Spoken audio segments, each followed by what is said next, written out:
네, 시편 38편의 말씀을 함께 묵상합니다. 오늘도 말씀과 함께 하루를 시작하는 여러분에게 하나님의 은혜와 평강이 가득하시길 주님의 이름으로 축복합니다. 잘 안 들리시나요?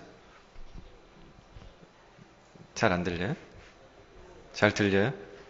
네, 아멘 소리가 작아서 안 들리는 줄 알았습니다. 오늘 본문 말씀 속에서 시편 기자 다윗은 하나님에 대해서 진노하시는 분이다라고 인식하고 있습니다. 가장 첫 번째 모습이 그와 같아요. 1절부터 3절까지의 말씀을 같이 한번 읽어보겠습니다. 1절부터 3절까지 시작. 여호와여, 주의 노하심으로 나를 책망하지 마시고 주의 분노하심으로 나를 징계하지 마소서. 주의 화살이 나를 찌르고 주의 손이 나를 심히 누르시나이다. 주의 진노로 말미암아 내 살에 성한 것이 없사오며 나의 죄로 말미암아 내 뼈에 편안함이 없나이다. 시편 기자는 1절에서 주의 노하심, 그리고 하반절에서 주의 분노하심, 그리고 2절에서 주의 화살이 나를 찌르고 또 3절에서 주의 진노를 얘기하고 있습니다. 시편 기자가 하나님이 진노하시는 분이시다라고 느낄 수밖에 없었던 이유가 무엇이었을까요? 그것은 이 3절 하반절 이하에 나와 있는 그 다윗의 시편 기자의 현재 몸 상태 때문인 것 같습니다. 몸과 마음의 상태를 한번 볼까요? 3절 하반절 나의 죄로 말미암아 내 뼈에 평안함이 없나이다. 4절 내 죄악이 내 머리에 넘쳐서 무거운 짐 같으니 내가 감당할 수 없나이다. 5절 내 상처가 썩어 악취가 나니 내가 우매한 까닭이로소이다. 6절 내가 아프고 심히 구부러졌으며 종일토록 슬픔 중에 다니나이다. 7절 내 허리에 열기가 가득하고 내 살에 성한 곳이 없나이다. 8절 내가 피곤하고 심히 상하였음에 마음이 불안하여 신음하나이다. 다윗의 현재 몸과 마음의 상태가 이와 같답니다. 뼈가 아프대요. 뼈가 아파요. 또 두통이 심합니다. 내 머리에 넘쳐서 무거운 짐 같다. 머리에 무거운 짐을 지고 가는 것 같다. 그리고 5절에서 상처에서 악취가 날 정도가 됐다. 그리고 심히 구부러졌다. 그러니까 복통이 심하게 나는 거죠. 그냥 배가 심하게 아파가지고 여러분 혹시 맹장염 한번 알아보셨습니까? 저는 안 알았는데요. 제 동생이 앓는 모습을 보니까 정말 죽겠나 보더라고요. 이게 묻히고 꼬부리고 이렇게 있어가지고 굉장히 고통스러운 그런 상태인 것 같습니다. 그리고 이 요통이 있습니다. 허리가 통증이 심해서 그리고 살들이 아파요. 그리고 심히 상해 있는 그런 상태. 이런 상태가 어떤 상태일까라고 이렇게 생각해 보면 가볍게는 아마 몸살 감기 걸리면 뼈마디가 쑤신다 그러잖아요. 막 살이 아프고 이 요즘 독감은 심해가지고 이 스토막 플루 같은 증세도 나타나고 허리도 아프고 막 그렇습니다. 네. 여러분 아파본 기억이 없으신 분들 같아요. 표정이 굉장히 고통스럽고 아프죠. 그런데요, 이 증상과 더 비슷한 증상이 뭘까를 생각하면서 이렇게 찾아봤는데요. 파상풍에 걸리면 이와 비슷한 증세가 나타나는 것 같습니다. 몸에 상처가 나서 상처가 이 상에서 냄새가 나는 증상. 그러니까 파상풍이 그 녹슨 못이나 어떤 농기구에 상처가 났을 때 그 상처에 파상풍균이 들어가 가지고 이 척수와 그런 뼈 같은 데로 이렇게 옮아가면서 그래서 갑자기 죽을 수도 있는, 옛날에는 치사율이 50% 이상 됐던 그런 병이라고 합니다. 이 척수에 들어가서 근육을 수축시키는 거예요. 그래서 이 근육은 수축돼서 이제 그 감각이 점점 줄어드는데 이 통증은 그대로 남아 있는 거예요.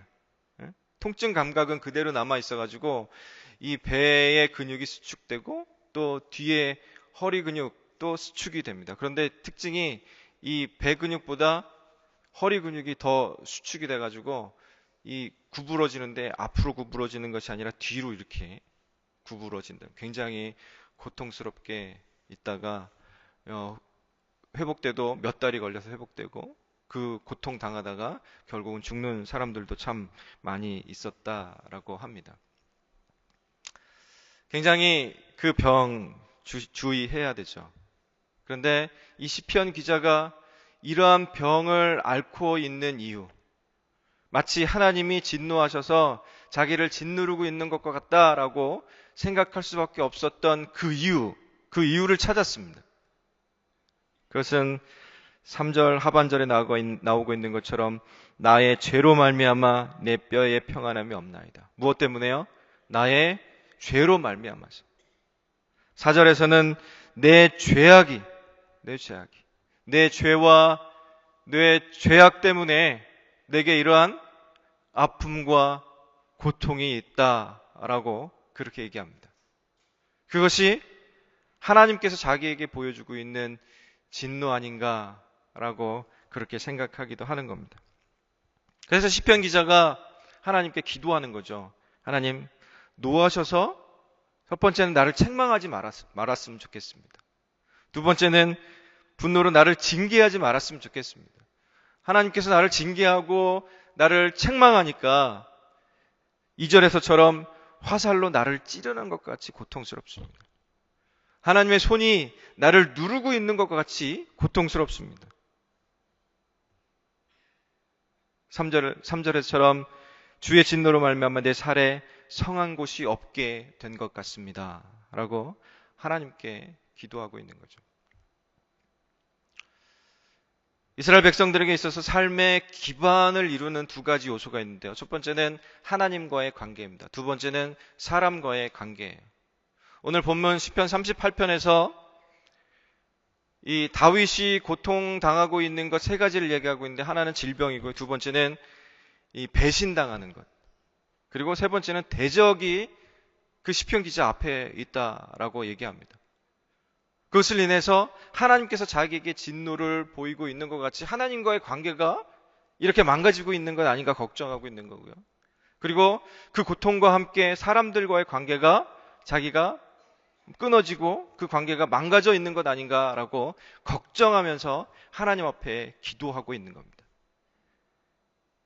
이 자리에 함께 나오신 여러분, 저와 여러분, 하나님과의 관계 어떠십니까? 사람과 사람과의 관계가 어떠하십니까? 삶의 가장 기본적인 기반을 이루고 있는 이 두 가지가 우리 가운데 있어서 좀 건강한 모습이 되었으면 좋겠습니다. 그것 때문에 하나님 앞에 이렇게 기도로 나아가기를 간절히 소망합니다. 조나단 에드워드가 진노하시는 하나님의 손 안에 있는 죄인이라고 하는 제목을 가지고 설교를 한 적이 있습니다. 그 설교문이 굉장히 큰 영향력을 미쳤어요.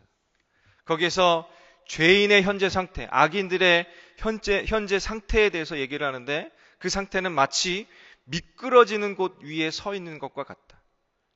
미끄러질 수밖에 없는 그 길을 걸어가고 있는 것과 같은 그런 상태다라고 그렇게 얘기하고 있습니다.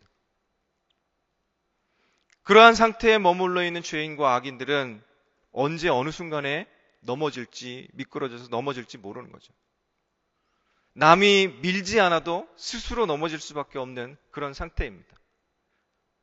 그런데 궁금한 것은 왜 악인과 죄인들이 넘어지지 않느냐라고 하는 거예요. 그것은 하나님의 때가 아직 안 됐기 때문이다라고 그렇게 얘기하는 거죠. 하나님이 기회를 주고 있는 거예요. 기회를 주고 있는 거예요. 성경에서 실족하다라고 하는 얘기는 이 비탈진 곳이 미끄러워서 마치 눈이 쌓이고 그것이 얼음 빙판이 되어가지고 서 있기만 해도 저절로 쭈르르르 미끄러져 내려가는 거예요. 제가 한국에 있을 때 집에서 운전을 하고 이렇게 나오는데 약간 비탈진 데가 있었거든요. 겨울이었어요. 거기에 눈이 왔고 이 얼음으로 만들어졌어요. 그래서 가다가 속도를 늦추고 서야지 하면서 계속 갔어요. 브레이크를 밟고 있는데 계속 미끄러지는 거예요. 근데 저 앞에 차 한 대가 우회전하려고 서 있는 거예요. 내가 저기 당도하기 전에 저 차가 우회전 해야 되는데 라고 하면서 막 하면서 땀을 삐질삐질 흘리면서 이렇게 붙잡고 내려갔는데 어떻게 됐을까요? 하나님이 보호하셔서 꽝 부딪혔어요. 뭐 심하게 부딪히진 않았어요. 살짝 부딪혀갖고 그 앞에 앞차 운전자도 그런 상황을 너무 잘 아니까 나와서 이 인자한 미소를 지으면서, 제가 좀 착하게 생겼잖아요. 네. 인자한 미소를 지으면서 다 용서해주고 이렇게 각자 갈 길 갔습니다. 그게 실족이랍니다. 내가 멈추려고 하지만 멈출 수 없는 그런 상태. 내가 서 있어 보려고 하지만 조금만 기울어져도 그냥 그대로 미끄러져서 굴러가는 그런 상태. 그런 상태에 머물러 있는 죄인과 악인에게 있어서 의지할 것은 무엇일까요? 그것은 오직 이 조나단 에드워드의 표현에 의하면 하나님의 손밖에는 없다는 거예요. 하나님의 뜻밖에는 없답니다. 하나님의 주권적인 손을 의지하면 되는데 죄인과 악인들이 그것을 의지하지 않는다라고 하는 겁니다. 2절 말씀에 보면 주의 화살이 나를 찌르고 주의 손이 나를 심히 누르시나이다. 주의 손이 나를 심히 누르신다라고 그렇게 얘기하고 있습니다. 어렸을 때 겨울방학 되면 그 방학이 길잖아요. 그러면 학교에서 방학 숙제를 받아와서 방학 숙제를 언제 하죠? 매일매일 열심히 하지 않고 학교 가기 전날 열심히 갑자기 해가지고 이렇게 가잖아요. 근데 저희 아버지가 그렇게 방학을 보내고 있는 것을 보면서 안타까이 여기셨는지 하루는 일하러 가시면서 내가 들어올 때까지 방학 숙제 좀 해놓고 있어 라고 그렇게 명령하고 가셨어요. 그런데 어떻게 했을까요? 제가 굉장히 순종적인 아들이잖아요. 끝까지 숙제를 안 하고 아버지 오는 그 순간에 내가 하려고 생각하고 있었는데 그날따라 아버지가 일찍 오셨어요. 어떻게 됐을까요? 뒤지게 맞았습니다.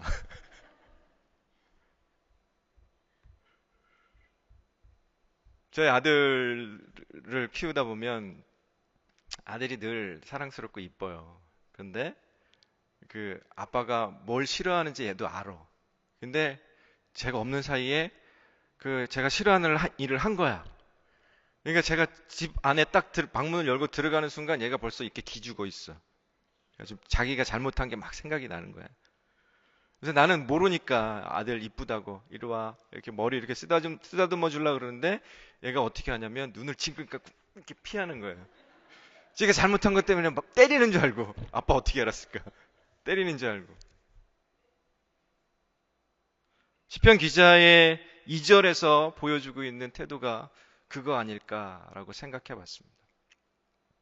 하나님은 그 손으로 다윗을 어루만져주고, 하나님은 말씀하심을 통해서 깨닫게 해주시는데, 그리고 조금 징계하셔서 바른 길로 걸어가게 하고자 하시는데, 이 시편 기자의 마음은 그 책망하시는 말도 그것이 좋게 안 들리고, 바른 길로 가게 해주시는 그 행위도 자기가 너무 고통스럽게 받아들이고, 하나님이 쓰다듬어 주시는 괜찮다, 그래도 괜찮다, 쓰다듬어 주시는 그 손마저도 짓누르는 것 같이 무겁게 느껴지고 있는 그런 상태라는 거예요.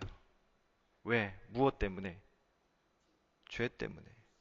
그가 가지고 있는 죄악 때문에. 그가 가지고 있는 죄 때문에 그렇다는 거예요. 그렇기 때문에 저와 여러분 오늘 아침에 우리가 함께 새벽에 나와서 말씀을 듣고 기도할 때에는 내게 있는 죄악이 무엇일까? 죄가 무엇일까? 그것을 생각하면서 하나님 앞에 내려놓는 일들이 굉장히 중요합니다. 시편 기자는 육체가 상하니까 몸도 상한 것처럼 마음도 상해 있다라고 그렇게 얘기합니다. 이 5절 말씀을 보면 이런 얘기가 나옵니다. 내 상처가 썩어 악취가 나오니 내가 우매한 까닭이로소이다 라고 얘기합니다. 상처가 나면 어떻게 해야 돼요? 그 상처를 깨끗한 물로 씻고 소독하고 그리고 약을 발라야죠. 그런데 자기가 죄로 인해서 상처가 났는데 그 상처 난 것을 모르고 사는 거예요. 상처 나는 것을 모르니 생수로 씻을 생각도 못하고 신약과 구약으로 그것을 발라줄 생각도 못하고 그냥 그렇게 우매하게 살다 보니까 그 상처가 썩어서 냄새가 나게 되는 거예요. 여러분, 혹시 여러분도 모르는 사이에 여러분 몸에 죄의 상처가 나 있는 것 아닙니까? 그렇다고 하면 그것을 성령의 생수로 씻으십시오. 신약과 구약 하나님의 말씀으로 덧칠하십시오. 약을 바르세요. 그리고 그것이 썩거나 덧나거나 하는 일이 없지 새살이 날 수 있도록 그렇게 잘 보살피십시오. 전도서 2장 16절에 이런 말씀이 있습니다. 지혜자의 죽음이 우매자의 죽음과 일반이다 라고 얘기합니다. 지혜자도 죽고 우매자도 죽는데 똑같다는 거죠. 근데 여기서 얘기하고자 하는 것은 사람이 한 번은 반드시 죽는다 그 얘기보다도 이 자신의 신중함이나 조심성, 자기가 가지고 있는 지혜를 아무리 발휘하더라도 그러한 것으로 죽음을 맞는 사람은 우매자가 죽는 것과 마찬가지다라고 하는 얘기를 하고자 하는 거예요. 그러니까 참 지혜를 가지고 살다가 그 지혜 가운데서 지혜로운 죽음을 맞이해야 한다라고 하는 것에 대해서 얘기합니다. 우리는 각자 순서에 맞춰서 이 땅에 왔지만 어느 누구도 순서에 맞춰서 온 순서에 맞춰서 가는 사람은 없습니다.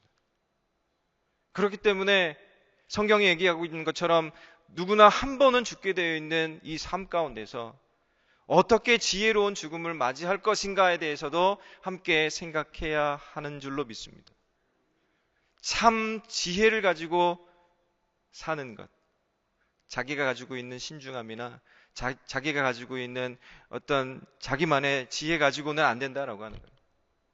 참 지혜이신 예수 그리스도를 가지고 이 땅을 살아가다가 하나님 예비하신 천국에 갈 수 있는 그런 은혜와 축복이 있기를 간절히 소망합니다. 나에게 죄가 있다는 것, 내가 죄악 가운데 머물러 있었다는 것, 그것을 가장 잘 알 수 있는 사람이 누구일까요? 지옥에 간 사람. 지옥에 가 있는 사람은 내가 죄와 죄악 가운데 살았었구나라고 하는 것에 대해서 뼈저리게 느낄 것입니다. 그것을 확인하게 될 것이에요. 누가복음 16장에 보면 이 부자와 그 집 앞에 살았던 그 거지의 이야기가 나옵니다. 부자가 죽어서 어딜 갔죠? 불구덩이 속에 떨어졌습니다. 그때서야 깨닫고 자기가 가서 자기 자식들과 형제들에게 얘기할 수 있도록 허락해 주십시오라고 얘기하지만 그때는 불가능한 것에 대해서 성경은 얘기하고 있습니다. 지옥 가보면 분명히 알아요. 그렇지만 하나님께서는 우리들에게 예수 그리스도 안에서 지혜를 허락해 주셨습니다. 그렇다면 우리가 살아있는 중에 내게 죄악이 있고 죄가 있을 수도 있다라고 하는 것에 대해서 가장 잘 알 수 있는 그런 방법, 그것을 잘 아는 사람은 누구일까요? 그것은 하나님과의 친밀함을 유지하는 사람입니다.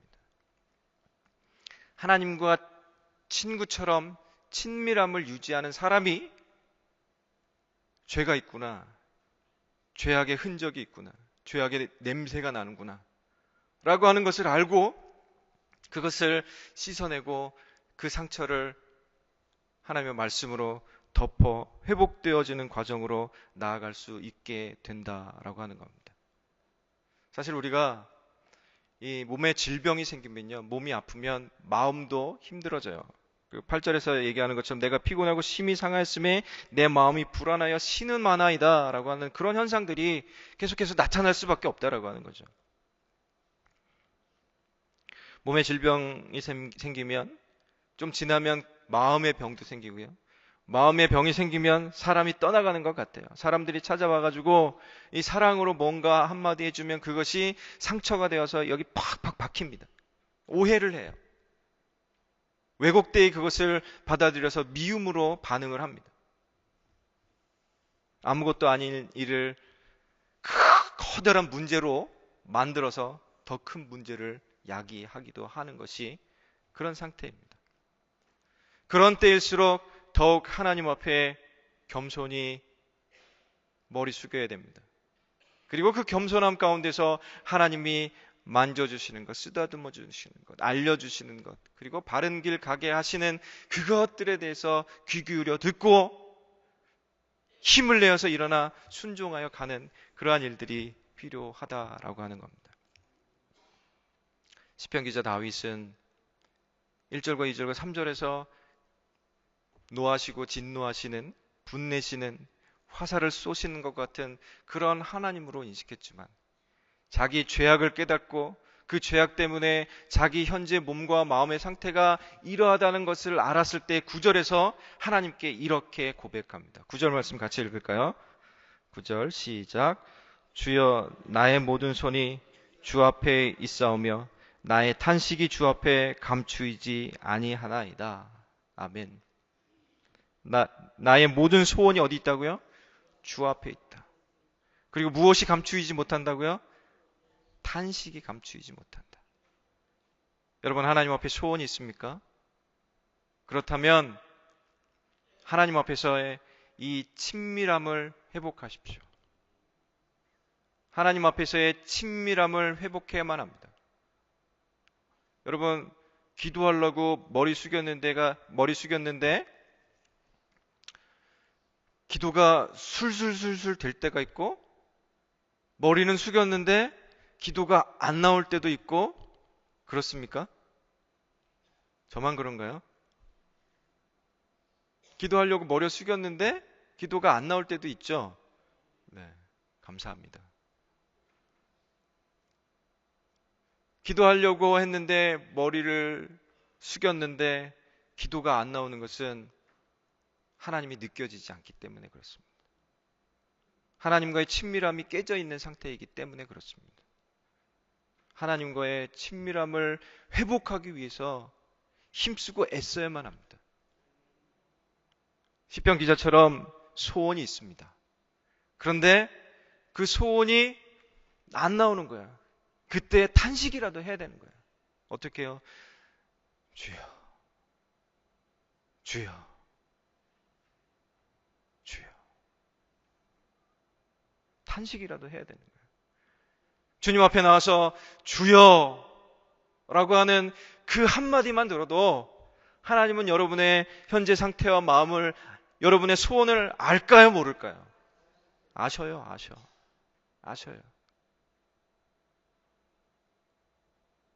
주여밖에 안 나오더라도, 주여라는 탄식밖에 안 나오더라도 하나님 앞에 머리 숙이십시오. 하나님 앞에 무릎 꿇으십시오. 그런 과정 속에서 하나님이 느껴지고 하나님이 친구처럼 내 옆에 계신 것을 느끼게 되고, 그러한 것을 통해서 하나님 앞에 소원을 바로 아뢰며 진정한 교제 가운데 머물러 있는 여러분 자신의 모습을 발견하게 될 줄로 믿습니다.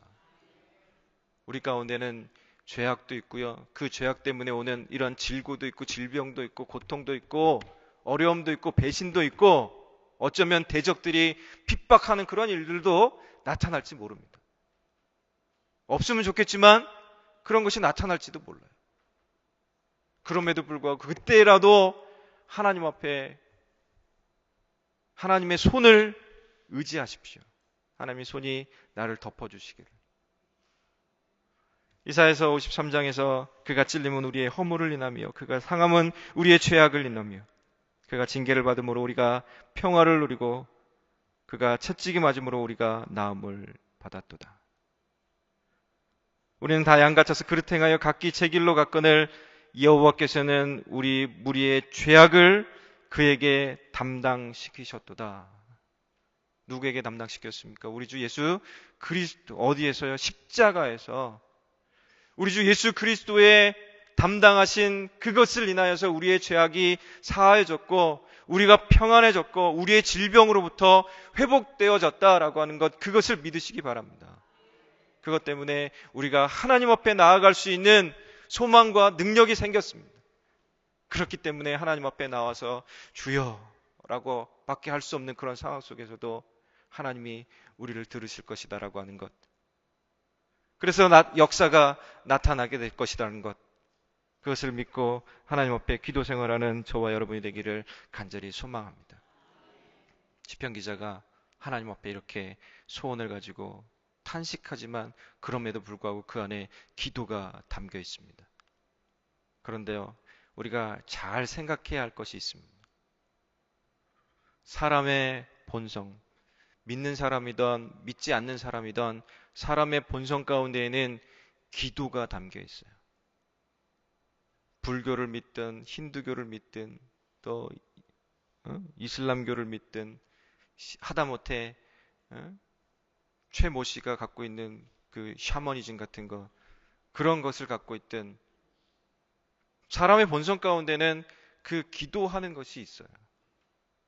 그렇기 때문에 우리가 하나님 앞에서 보이고 있는 기도가 진짜 기도인가 가짜 기도인가에 대해서도 생각하면서 기도해야 된다라고 하는 거죠. 아까도 얘기한 것처럼 하나님과의 친밀함이 있을 때 그 기도가 우리의 죄된 본성으로 하나님 앞에 나아가는 그런 기도가 아니라, 그런 본성에서 나오는 기도가 아니라 하나님께서 우리에게 주신 그 능력 있는 기도가 되는 줄로 믿습니다. 그 기도를 이렇게 해야 되는 거예요. 첫 번째는, 그래서 하나님을 충분히 생각해야 돼요. 충분히 묵상해야 돼요. 하나님께서 내게 잘해주신 것들이 무엇인가에 대해서 생각하는 거예요. 많이 묵상하는 거예요. 그리고 감사하고 찬양하는 겁니다. 그것 때문에 나타나는 것이, 하나님을 많이 생각하면 저절로 나타나게 된 것이 감사하고 찬양하게 되는 거예요. 저도 이제 설교를 준비할 때는 많이 생각하는 편입니다. 많이 묵상하는 편이에요. 이게 이 적는 시간보다 생각하는 시간이 몇십 배는 많을 거예요. 많이 하나님에 대해서 생각해야 됩니다. 그러면 감사할 것이 나오고요, 찬송할 것이 나옵니다. 감사와 찬송을 하나님 앞에 표현해 드리는 기도. 그리고 두 번째는 하나님 앞에 용서받기를 기대하는 마음, 고백하고 회개하는 거죠. 세 번째는 하나님의 뜻대로 간구하는 겁니다. 하나님의 뜻대로 간구하고 있나 아닌가를 가끔 내 기도를 돌아보면서 생각해 볼 필요가 있어요. 그래서 예수님께서 마태복음 6장, 산상수훈이 속해 있는 마태복음 6장에서 무엇을 가르쳐 줬습니까? 기도를 가르쳐 주시죠. 그것을 우리는 주기도라고 하는데요. 그 기도를 가르쳐 주면서 예수님께서 말씀하시는 것이 무엇이냐면, 염려하지 말으랍니다. 염려하지 말아라. 염려하지 말고 먼저 그의 나라와 그의 의를 구하라라고 얘기합니다. 기도하라는 거죠. 그리하면 이 모든 것을 너희에게 더하시겠다라고 말씀하십니다. 그것이 하나님의 뜻대로 구하는 기도예요. 하나님의 말씀을 따라 기도하고 있는가 아닌가를 살펴보면서 기도해야만 한 겁니다. 그렇기 때문에 말씀을 근거해서 기도하는 것은 힘이 있는 거예요. 우리가 이제 이 새벽에 나와서 말씀을 듣고 기도하고, 특별히 온 교인들이 특세에 나와서 말씀을 가지고 합심해가지고 그것도 큰 소리로 합력해가지고 기도하면 기적이 나타나는 이유가 바로 거기에 있어요. 말씀을 따라 기도하기 때문에. 그리고 마지막으로 성경의 전통을 따라서 날마다 기도하는 겁니다. 성경 속에서 나오는 그 신앙의 선배들이 그렇게 했던 것처럼 날마다 기도하는 겁니다. 제가 보기에는 여기 계시는 성도님들은 날마다 기도하시는 분인 것 같습니다. 네. 쑥스러워서 아멘도 안 하시고 날마다 기도해야만 합니다. 쉬지 말고 기도하라고 했으니까. 우리가 하나님 앞에서 때로는 진짜 하나님이 진노를 내게 베풀고 있는 것은 아닌가. 정말 이 진노 때문에 내가 이러한 육신의 질병과 또 마음의 고통 가운데, 관계의 고통 가운데 그렇게 시달리고 있는 것은 아닌가. 라고 하는 생각이 들 수도 있습니다. 그렇지만 그때라도 하나님 앞에 나와서 우십시오. 울으세요. 그렇게 기도했더니 10절에서 이렇습니다. 10절 같이 읽죠. 시작. 내 심장이 뛰고 내 기력이 쇠하여 내 눈이 빛도 나를 떠났나이다. 이 본문을 보면서 생각하는 거죠. 어렸을 때 울었던 장면, 우리 아들이 울었던 장면들. 막 울어요. 그냥 울어요. 막 울어. 그러고 나서 이제 조금 이제 그 울었던 이유가 해결이 됐는데 눈물 뚝 하면 어떻게 해요? 바로 뚝 하는 게 아니라 막 하면서 그것을 이렇게 참아는 이게 그치려고 아니면 거의 하잖아요. 하나님 앞에 소원을 가지고 나아갔으나 탄식밖에 나오지 않아서 눈물 흘리지만 그때 하나님께서 여러분을 품어주시면 그 눈물이 그칠 때 그치긴 하지만 그럼에도 불구하고 그렇게 꺼이꺼이 하는 그런 모습이 나타날지도 모릅니다. 그러나 하나님은 그 모습을 보고 너무 이뻐하실 거예요. 제가 중고등부 아이들 가르칠 때 수련회를 며칠 갔다가 그때는 우리 아들이 어렸으니까 집에 이렇게 들어가면 잠을 자는데 그때는 아들이 같이 자겠다 그래요. 그러면 이렇게 자고 있으면 아빠 내 얼굴 이렇게 끌어다가 자기 얼굴 보면서 자래. 이렇게 자요. 그러면 이 시간이 지나면 지도 힘드니까 이렇게 돌아가잖아요. 그럼 제가 장난으로 이렇게 잡아 당겨요. 그럼 나 아빠 보고 자야지. 그러면 아빠 나 힘들어. 그러면서 이렇게 잡니다. 그래 우리 하나님께서 우리의 눈이 당신께 늘 고정돼 있기를 원하십니다. 그렇지만 우리가 살다 보면 자기도 모르게 힘들어서 약간씩 이렇게 틀어지는 순간도 있을 수 있어요.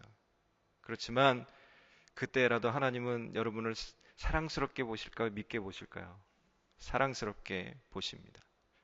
그 사랑스럽게 여러분을 보시는 하나님 앞에서 두려워하거나 염려하거나 걱정할 것이 없습니다. 오직 하나님 앞에 하나님 자녀 되어진 그것을 인해서 당당하게 이 땅 살아들이다가 하나님께서 기쁨의 교제 가운데로 초청할 때 나아가서 그 기쁨을 누리는 저와 여러분 우리 새생명 비전교회가 될 수 있기를 간절히 소망하고 축복합니다. 하나님 감사합니다. 오늘도 나의 모습, 나 자신의 모습을 보면 한심하지만 하나님을 바라볼 수 있기 때문에 소망이 생기고 소원이 이루어질 것 같고 탄식이 변하여 기쁨의 노래가 되어질 것 같습니다. 그것이 우리들의 확신, 우리들의 믿음이오니 하나님 아버지 이것이 일평생 살아가는 동안에 온전하게 나타날 수 있도록 우리 가운데 넉넉히 나타날 수 있도록 인도하여 주시고 오늘 한날의 삶을 사는 중에도 이 말씀이 위로가 되어지게 하여 주시고 이 말씀을 근거로 하여서 기도하게 하여 주시고 기도하는 삶, 소원을 하나님 뜻 안에서 이루어드리는 삶이 되어질 수 있도록 주님 축복하여 주시옵소서. 주님께서 소원을 두고 기도하는 자의 그 기도를 외면치 않으시는 줄 믿고 감사드리며 우리의 기도의 중보자 되시는 예수님 이름으로 기도드리옵나이다. 아멘.